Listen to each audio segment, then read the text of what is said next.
핵심만 속 심해 수학, 오늘은 소인수 분해에 대해서 배워보도록 하겠습니다. 소인수 분해를 배우기 전에 거듭 제곱이라는 개념에 대해서 먼저 학습하도록 하겠습니다. 여러분에게 두 개의 식이 주어져 있어요. 어떤 차이점이 있죠? 2라는 숫자가 반복해서 나오는데 1번은 반복해서 더하는 과정이고 2번은 반복해서 곱하는 과정이죠? 1번 먼저 보면은 2를 몇 번 반복해서 더했죠? 헷갈리면 5개씩 묶어보세요. 2를 반복해서 10번 더하는 것이죠. 똑같은 수를 반복해서 더할 때 간단히 나타내는 방법으로 곱셈이라는 기호를 배웠습니다. 즉, 2를 10번 반복해서 더하는 과정은 2 곱하기 10으로 나타낼 수 있죠. 그러면 아래쪽은 2를 반복해서 10번 곱하는 과정이에요. 이 아이도 간단히 나타낼 수 없을까 고민한 거예요. 이때 새로운 기호를 또 만들어내는 게 아니라 똑같은 수를 반복해서 곱하는 것은 이렇게 표현하자 하고 전 세계적으로 약속하게 됩니다. 어떻게 쓰냐면요. 2라는 수를 반복해서 10번 곱하자. 반복해서 곱하는 수를 머리 위에 조그맣게 써주는 거예요. 이렇게 생긴 아이를 2의 열제곱이라고 읽기로 약속합니다. 10번 곱했으니까 열이 붙어서 열제곱 이렇게 읽는 거예요. 이와 같이 같은 수나 문자를 여러 번 반복하여 곱한 것을 간단히 나타낸 것을 우리는 거듭제곱이라고 부릅니다. 예를 들어서 2의 거듭제곱이라는 것은 2를 반복해서 곱한 거예요. 그래서 2의 제곱, 2의 세제곱, 2의 네제곱, 2의 다섯제곱 이렇게 쭉쭉쭉 나가게 되는 겁니다. 그런데 꼭 2의 거듭제곱만 있나요? 3의 거듭제곱이 있을 수도 있고 5의 거듭제곱이 있을 수도 있죠. 그러면 이러한 과정들을 우리가 일반화시키면요. a의 n제곱이라고 표현할 수 있어요. 이 말은 a라는 수를 반복해서 n번 곱하라는 의미입니다. 이때 A 머리 위에 붙여진 조그만 아이를 누구죠? 그렇지, 블랙핑크 지수라고 부르고요. 그 밑에 있는 A를 무엇이라 부르겠다? 밑이라고 부릅니다. 본격적으로 소인수와 소인수 분에 대해서 알아보도록 하겠습니다. 선생님의 최애 숫자죠? 아름다운 숫자 18이 나왔어요. 자, 18의 인수를 구하라고 했어요. 자, 인수라는 말 처음 들어봤죠? 인수란 무엇이냐면요. 자, 여러분 18을 두 자연수의 곱으로 나타내 볼게요. 어떻게 할 수 있죠? 가장 쉽게. 18은 1 곱하기 18이죠? 이렇게 어떤 자연수가 다른 두 자연수의 곱으로 나타내질 때 그 각각을 18의 인수라고 부릅니다. 그러면 18의 인수에는 1과 18이 있는 거예요. 그런데 1 곱하기 18 말고 2, 9, 18도 있죠? 이렇게 나타내지니까 2와 9도 18의 인수가 됩니다. 또 뭐도 되죠? 그렇지. 3, 6, 18 있죠? 3과 6도 역시나 무엇이 된다? 18의 인수가 되는 겁니다. 즉 18의 인수는 1, 2, 3, 6, 9, 18인데 무엇이랑 같아요? 그렇지. 18의 약수랑 같죠? 즉 인수라는 개념은 쉽게 생각하면 약수랑 같은 말이에요. 그런데 곱셈의 관점에서 보면 인수고요. 나눗셈의 관점에서 보면 약수인 거예요. 조금 헷갈린다 싶으면 그냥 인수랑 약수랑 같은 말이야 이렇게 기억하면 됩니다. 자, 그러면 18의 인수인 6개의 수 중에서 소수를 한번 찾아봅시다. 소수 누구 있어요? 그렇지. 2와 3이 있죠?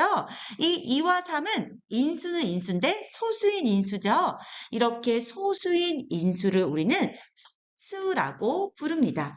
그런데 얘가 누구의 소인수인지 모르잖아요. 그래서 우리 보통 이야기할 때는 18의 소인수다. 이렇게 말을 해줍니다. 이제 18을 소인수들만의 곱으로 한번 분해해 볼게요. 자, 18이라는 수는요, 소인수 2로 한번 나타내 볼게요. 2 곱하기 9로 나타낼 수 있죠? 여기서 보면 2는 소수예요. 하지만 9는 소수가 아니죠? 그러면 9를 또 소수의 곱으로 나타내 볼게요. 2는 그대로 오고요. 9는 3 곱하기 3으로 나타낼 수 있죠? 이렇게 보면 3도 소수고 3도 소수죠. 따라서 거듭 제곱을 이용해서 간단히 나타내어 주면 2 곱하기 3의 제곱 이렇게 표현할 수 있어요. 즉 18이라는 자연수를 소인수만의 곱으로 나타낸 이것을 우리는 소인수 분해라고 부릅니다. 정리하면요. 어떤 자연수의 인수 중에서 소수인 것을 소인수라고 부르는 거예요. 즉 소인수라는 것은 소수인 인수인 거예요. 그런데 이 인수랑 같은 말이 뭐다? 약수. 헷갈리면은 약수 찾으면 됩니다. 소인수 분해라고 하는 것은요. 1보다 큰 자연수를 왜 1보다 크다는 조건 들어가야 될까요? 1이라고 하면 1은 1 곱하기 1밖에 안 되잖아요. 그죠? 그래서 1을 생각하지 않는 겁니다. 1보다 큰 자연수를 소인수만의 곱으로 나타내는 것을 우리는 소인수 분해라고 부릅니다. 문제를 풀어보면서 소인수하는 법 연습해 볼게요. 251을 여러 가지 방법으로 소인수 분해하래요. 자, 소인수 분해할 때 가장 먼저 우리가 초등학교 때 배웠던 버전으로 갈게요. 나눗셈 방법이에요. 251을 2로 나누면 126이 되죠? 또 126을 2로 나누면 63이 되고요. 63은 2로 안 나누어지니까 3으로 나누면 21이 됩니다. 역시나 21은 3으로 나누면 7이 되고요. 더 이상 나누어 줄 수가 없죠. 따라서 252는 2 곱하기 2 곱하기 3 곱하기 3 곱하기 7이니까 2의 제곱 곱하기 3의 제곱 곱하기 7 이렇게 나타내어 줍니다. 자, 이렇게 나눗셈 하려니까 조금 예쁘지 않은 거예요. 그래서 중학교 때는 곱셈 방법으로 해보기로 합니다. 252는 소수인 2 곱하기 126이 되고요. 126은 또 2 곱하기 63이 되죠? 그러면 63은 2로 안 나누어지니까 그 다음 소수인 3으로 나누어져서 2 곱하기 2 곱하기 3 곱하기 21이 되고요. 21은 소수가 아니니까 21을 3 곱하기 7로 나타낼 수 있습니다. 이렇게 나타내고 나면 똑같은 수를 반복해서 곱하는 것, 거듭제곱으로 간단히 나타낼 수 있겠죠? 따라서 252는 2의 제곱 곱하기 3의 제곱 곱하기 7 이렇게 나타낼 수가 있습니다. 그런데 매번 이렇게 곱셈 방법으로 하려고 하니까 똑같은 수 1을 반복해서 적어야 되니까 귀찮은 거예요. 그래서 사람들이 또 생각했어요. 조금 더 편리하게 소인수 분해를 하는 방법이 없을까? 가지치기로 해보자라고 생각한 거예요. 251을 쓰고요. 가지치기를 합니다. 2와 126으로요. 즉, 이 말은 2 곱하기 126을 하면 252가 나온다는 거죠. 또 126은 2 곱하기 63이 되고요. 63은 2로 나누어지지 않기 때문에 3 곱하기 21. 21은 역시나 3 곱하기 7. 그러면 모든 수들이 소수죠? 따라서 252는 2의 제곱 곱하기 3의 제곱 곱하기 7이라고 나타낼 수가 있습니다. 자, 소인수하는 방법 세 가지에 대해서 알아보았는데요. 당분간은 가지치기 방법으로 많이 연습해 볼 겁니다. 여러분이 이제 곱셈, 나눗셈이 아주 쉽게 되는 것처럼 소인수 분해도 굉장히 쉽게 될 거거든요. 그래서 지금 아직 초반에는 3번 가지치기 방법으로 연습 많이 하고요. 조금 습관이 되면은 우리가 자연스럽게 2번 곱셈 방법으로 넘어가서 소인수 분해를 하게 될 겁니다. 소인수 분해에 관련돼서 응용된 문제 풀어보도록 할게요. 12의 자연수를 곱하여 어떤 자연수의 제곱이 되게 하려고 한대요. 곱해야 하는 가장 작은 자연수를 구하라고 했어요. 자, 이런 문제 유형은 무조건 삼각김밥만 기억합니다. 무슨 말인지 자세히 살펴볼게요. 우리가 삼각김밥 두 개를 만들 건데요. 그 삼각김밥 안에 우리가 계란도 들어가고 참치도 들어가고 하잖아요. 그 재료들을 숫자로 보는 거예요. 지금 우리가 가지고 있는 재료의 숫자 재료는 12예요. 12가 어떤 재료들로 구성되어 있는지를 알아보기 위해서 가장 먼저 12를 소인수분해 할게요. 12의 소인수분해를 하기 위해서 가지치기를 하면은 12는 2, 6, 10이고요. 6은 2, 3은 6이죠. 따라서 12는 2의 제곱 곱하기 3으로 소인수분해 됩니다. 이제 12의 자연수를 곱해서 어떤 자연수의 제곱이 되게 하도록 식을 세울 건데요. 자연수의 제곱이라고 하는 거는요. 똑같은 수가 두 번 반복해서 곱해진 거죠. 그 어떤 자연수를 우리는 세모라고 표시할 거예요. 다시 말하면 삼각김밥이 되는 거예요.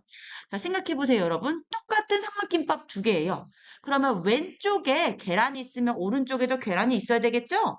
왼쪽에 스팸이 들어가면 오른쪽에도 스팸이 들어가야 되고요. 왼쪽에 볶음김치가 들어가면 오른쪽에도 볶음김치가 들어가야 되겠죠? 이 원리를 그대로 수학적으로 이동할 거예요. 우리는 계란이 숫자 2가 될 거고요. 스팸이 숫자 3이 되는 거예요. 문제를 다시 한번 보면은요. 10이라는 수에 자연수를 곱하여 그 자연수 모르니까 네모라고 할게요. 자연수를 곱해서 어떤 자연수 모르니까 삼각김밥, 세모라고 표현할게요. 이렇게 되는 거예요. 즉 우리는 12에다 자연수 하나를 곱해서 다른 자연수의 제곱이 되게 만드는 거예요.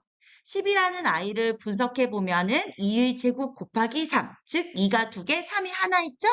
따라서 이 재료들을 오른쪽 삼각김밥에 똑같이 나누어 주는 거예요. 우선 이 두 개를 삼각김밥에 하나씩 나누어 줍니다. 그리고 나는 재료가 3이 있죠? 3을 왼쪽에 나눠줬어요. 그러고 나니까 오른쪽 삼각김밥이 야, 너만 3 가지냐? 나도 3 가질 거야! 라고 말을 해요. 그래서 오른쪽 삼각김밥에도 3을 넣어줬어요. 하지만 우리가 없는 재료였죠? 어떻게 해야 되지? 사와야 되는 거죠? 그 사온다는 개념이 곱해주는 거예요. 즉, 3을 곱해주면 2 곱하기 3, 2 곱하기 3, 즉 6 곱하기 6이 돼서 6의 제곱이 되는 거예요. 밸런스가 맞춰지는 거예요. 따라서 곱해야 하는 가장 작은 자연수는 얼마가 되겠다?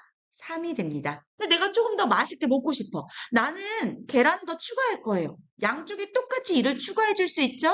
그렇게 되면 3 곱하기 2의 제곱도 답이 되는 거예요. 나는 계란 말고 스팸을 2배로 넣을 거예요. 3을 2번 넣을 수 있겠죠.